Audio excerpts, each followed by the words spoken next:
Lionel Messi dinobatkan sebagai pemain bola dengan pendapatan tertinggi di dunia versi Forbes 2020. Media asal Spanyol, El Mundo, membocorkan surat dan nilai kontrak Messi yang ternyata nilainya ini lebih tinggi, yakni sebesar 555 juta euro atau setara dengan 9,4 triliun dalam 4 musim. Dan kita akan bahas malam ini dengan Kusnaini, pengamat sepak bola. Selamat malam, Bungkus. Selamat malam, Mayfri. Bungkus, Messi murka nih kontraknya dibuka. Sebenarnya kalau masalah buka-bukaan kontrak ini satu hal yang wajar tidak sih di dunia olahraga, khususnya di sepak bola? Iya, kalau dalam ikatan kerja profesional sebetulnya kontrak itu rahasia. Hanya diketahui antara pemain dan klub. Pemain dan perwakilannya, bisa jadi manajernya, bisa jadi agennya. Itu hanya pihak-pihak itu yang mengetahui nilai persisnya. Termasuk rincian item-itemnya itu kan banyak sekali. Jadi kalau kontrak kerja profesional pemain sepak bola, itu rinciannya banyak sekali. Bukan sekedar gajinya seminggu berapa, sebulan berapa, bukan itu. Tapi kalau misalnya mencetak gol dalam satu musim lebih dari 10, ada bonus berapa. Kalau timnya lolos ke Liga Champions, ada bonus berapa gitu. Oke, artinya harusnya kontrak yang ada ini tersimpan baik-baik ya, tapi kenapa kemudian bisa sampai bocor? Ada media di Spanyol yang bahkan sudah mempublikasikan begitu surat dan juga nilai dari kontrak milik Lionel Messi. Iya, saya sih menduga ini strategi strategi komunikasinya Barcelona ya. Saya pikir sekarang kita bukan rahasia lagi bahwa semua klub kesulitan keuangan ya, kesulitan secara finansial. Dan Barcelona tidak terkecuali menghadapi kesulitan yang sama. Karena itu mereka bersiap-siap mengantisipasi kemungkinan harus melepas Messi.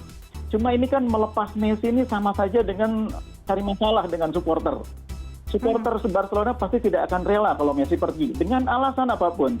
Karena itu Barcelona ini saya pikir nggak berdiri sendiri ini, keluarnya kontrak Messi ini nggak berdiri sendiri. Ada peran internal juga saya kira. Jadi dalam tanda petik dibocorkan diam-diam ya, kondisikan supporter bahwa Barcelona berat nanggung beban gaji Messi dengan gaji yang hampir 150 juta euro per musim ya, hampir 150 juta euro. Itu bukan hal yang mudah dalam situasi pandemi ini. Makanya pelan-pelan dibocorkan. Ketika sudah bocor, mereka dengan saya pikir harus mengatakan bahwa mereka tidak bertanggung jawab. Harus begitu. Tapi ini pasti tidak akan berdiri sendiri.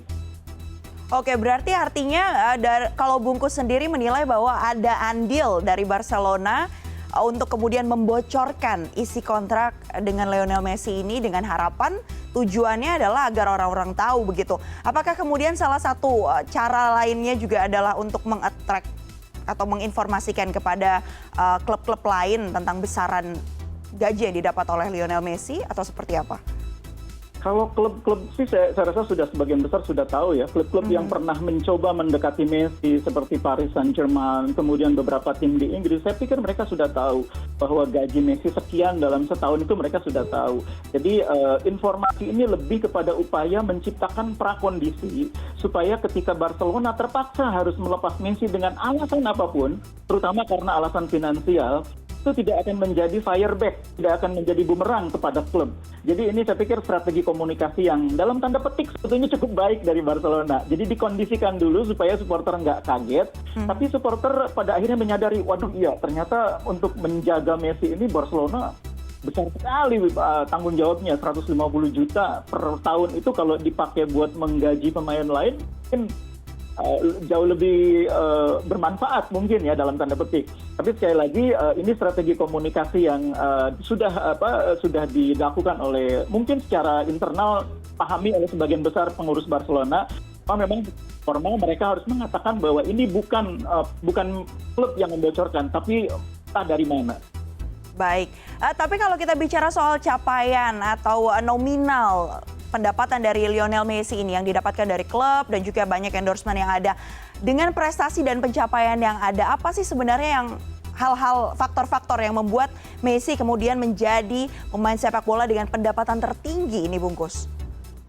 Iya, jadi banyak faktor yang membuat seorang pemain itu gajinya sangat tinggi. Banyak faktornya. Yang pertama, saya pikir peran pemain bagi klub. Peran ini dalam pengertian di lapangan maupun di luar lapangan ya. perannya seberapa besar, seberapa penting. Ketika klub menganggap pemain ini sangat besar, perannya sangat penting, cukup besar ini dalam upaya untuk menjaga loyalitas supporter, maka klub akan berusaha dengan segala cara memenuhi kebutuhan atau permintaan gaji si pemain. Tapi ketika kasih pemain dikontrak, pemain juga biasanya juga punya punya semacam kelebihan pemain tertentu. Kalau pemain tertentu dikontrak, biasanya dia bawa sponsor. Nah, Messi ini pemain yang punya kemampuan mendatangkan sponsor. Jadi makanya klub tidak ragu membayar dia dalam jumlah besar, menggaji dia dengan jumlah besar. Karena Messi bisa mendatangkan atau mengattract sponsor. Kan cuma Messi sebetulnya, Ronaldo juga punya kemampuan seperti itu. Beberapa pemain lain punya kemampuan begitu, sehingga nilai mereka sangat tinggi di mata klub, gajinya pun jadi tinggi.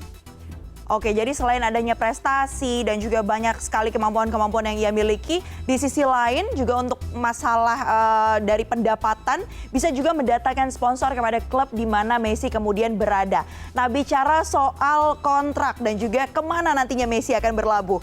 Kontrak akan berakhir pada 30 Juni ya, Bungkus. Kalau dari pengamatan Bungkus, apakah Messi akan tetap bertahan atau dipertahankan oleh Barcelona atau justru akan berpindah hati?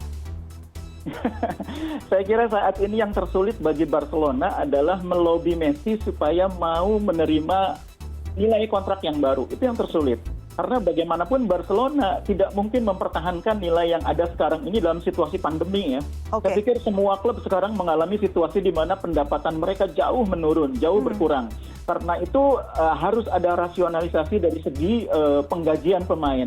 Nah, termasuk saya pikir juga Messi harus siap berhadapan dengan risiko rasionalisasi gajinya oleh Barcelona. Nah, ketika Messi misalnya bersedia dengan pertimbangan-pertimbangan pribadinya, mungkin akan tercapai kesepakatan. Tapi ketika Messi tidak bersedia, maka tidak ada pilihan lain bagi Barcelona, saya pikir, kecuali lepas Messi. Dan saat ini, klub yang punya kemampuan untuk menggaji Messi sebesar itu, barangkali di dunia cuma tinggal 1-2 saja. Salah satunya PSG. Oke, jadi menurut Bungkus, selain dari Barcelona yang mungkin akan mampu menggaji Messi sebesar itu adalah PSG ya. Kita lihat nanti bagaimana kelanjutannya dari hal ini. Dan terima kasih banyak Bungkus Naini sudah bergabung bersama kami malam ini di CNN Indonesia Connected.